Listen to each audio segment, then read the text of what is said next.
나이스. 자, 안녕하세요. 오늘은 우리가 발리를 할 때 얇게 맞고 픽픽 소리가 많이 나면서 상대방 베이스라인으로 공을 묵직하게 보내지 못하는 분들을 위해서 제가 한번 영상을 준비해 보았습니다. 크게 두 가지 이유가 있다고 생각을 하는데요. 첫 번째는 면에 대한 얘기입니다. 발리라면 보통 백스핀을 준다고 생각을 하죠. 이렇게 맞는 것도 어떻게 보면 백스핀이고 이렇게 맞는 것도 백스핀이에요. 그렇죠? 우리가 백스핀이라고 하면은 탑스핀에 올려치는 느낌의 반대, 깎아치는 느낌을 백스핀이라고 하는데, 자, 이렇게 면을 눕혀서 일자로 나오는 느낌, 또는 좀 두껍게 만들어서 얘를 위에서 밑으로 이렇게 수직으로 약간 내려오는 느낌. 근데 저희가 지금 해야 되는 발리, 묵직한 발리는 두 번째 느낌으로 발리를 하셔야 됩니다. 면을 이렇게 맞추는 분들의 특징은 면을 처음에 만들었다가 나오면서 이렇게 눕히시는 분들도 계시고요. 이 면을 그대로 살리지 못하고 그대로 이런 식으로 나오는 분. 그리고 두 번째는 처음부터 이렇게 빼시는 분도 있어요. 면을 너무 얇게. 그래서 두 가지 유형이 약간 이런 느낌입니다.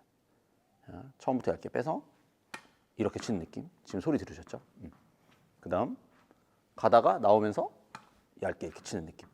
물론 나중에 우리가 면을 딱 만들고 있다가 드롭샷이라 그래서 강한 백스핀을 주기 위해, 얇은 백스핀을 주기 위해서 의도적으로 공을 얇게 치는 경우는 있어요. 얇게 치는 발리는 초보자 때는 웬만하면 지양을 해주셨으면 좋겠고, 두 번째, 작은 관절을 너무 많이 사용을 하시는 거예요. 그러니까 우리가 관절이라고 하면은 우리가 팔의 관절이 이 접히는 부분을 관절이라고 하잖아요. 어깨, 팔꿈치, 손목, 그 다음에 손가락 마디마디 이렇게 있죠. 근데 우리가 탑스핀을 걸 때는 스핀이잖아요. 탑스핀, 포핸드를 칠 때는 앞에서 뭐 어깨, 팔꿈치, 손목 이런 게 다 돌아가죠. 발리를 할 때는 이런 느낌을 적용을 해주시면은 공이 엄청 얇게 맞는 경우가 많아요. 그래서 웬만하면 큰 관절을 이용을 하셔야 되는데 제일 큰 관절은 어깨죠.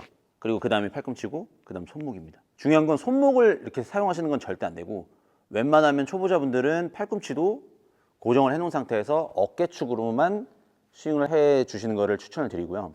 손목, 제 손목이 이렇게 움직이는 경우, 소리를 들어보시면 얇은 소리가 나죠.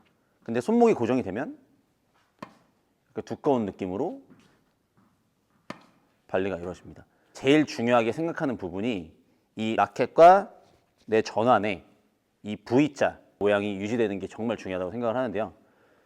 준비 자세부터 이 V자를 유지를 해주시고, 그 다음에 뺄 때도 V자, 나갈 때도 계속 V자를 유지를 해주시는 거예요. 풀리면은 손목이 썼다고 간주가 되기 때문에 이거는 얇은 발리가 될 가능성이 큽니다. 자, 그러면 이런 질문을 하시는 분들도 계세요.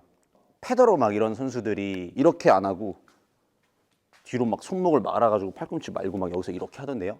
그래서 이렇게 실제로 따라해봤더니 공이 픽픽 소리가 나고 공이 잘 안 나가요. 자, 뭐냐면 백스윙을 이렇게 뺐다가 실제로 공이 그분들이 이제 맞추는 타이밍은 언제냐면 손목에 이 V자가 유지가 됐죠. 일단 이 V자 유지되는 건 정말 중요해요. 그 다음 팔꿈치가 펴졌다가 이렇게 안으로 들어오면서 여기 이 부분에서 임팩트가 되는 경우가 많아요. 여기서 가속도를 사용해 놓고 공을 좀 더 강하게 치려고 하는 그런 작업이 되는 거죠. 근데 초보자분들이 이걸 따라 하시면 이 타이밍을 잘 못 맞춰서 여기서 공이 나갈 때 임팩트가 되는 경우가 많기 때문에 웬만하면 이 발리는 초보자 때는 따라해 주지 않으시는 게 좋습니다.